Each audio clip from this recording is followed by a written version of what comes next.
dito sa Sampaloc. Ito ang inyong kapitbahay, inyong Congressman, Roy Logoles.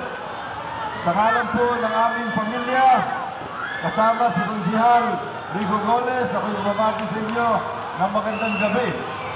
Pinabati ko ang organizer ng Miss Gay Isla 2011, si Luisa Avila. Palakpakan natin si Luisa Avila at ang lahat ng kanyang mga kasamahan.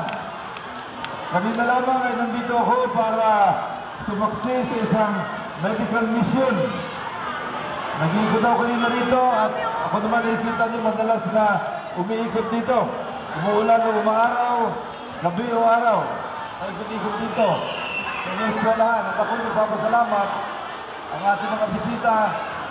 Meron tayong Coliseum dito na hindi tayo nangangamba na baka umulan. Hindi ho pinapansin ang ulan dito sa Sampaloc sapagkat meron tayong ubod ng laki ng Coliseum, proyekto ni Congressman Goles para sa iyong lahat ng mga kapitbahay ko dito. Ang number ng Coliseum na ito ay Coliseum number 6. Number 6. Kanina lang, nag-inaugurate kami sa Mumo, Coliseum number 42. 42 na. At dumadami pa ang Coliseum na ginagawa natin. Ayan, may ilaw na.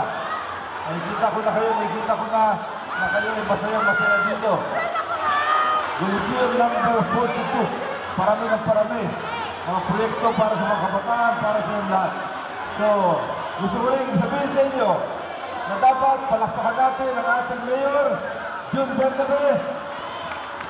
Dahil sa kanyang magagandang mga proyekto dito po sa Parañaque, eskwelahan, pakaan sa Milalye, marami pang iba.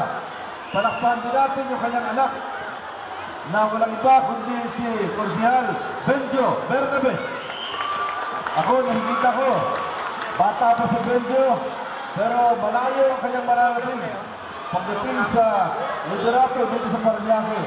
Sapagkat kita-kita ko ang kanyang dedikasyon at kanyang talento. Huwag niyong kalimutan.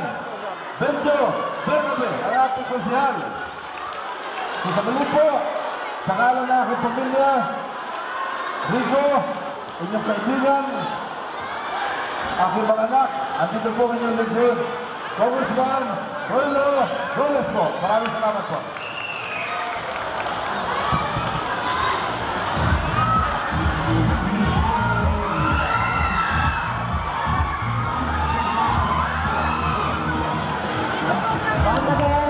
Our Congressman Roy Logoles. Lakan natin, sir. Thank you, sir.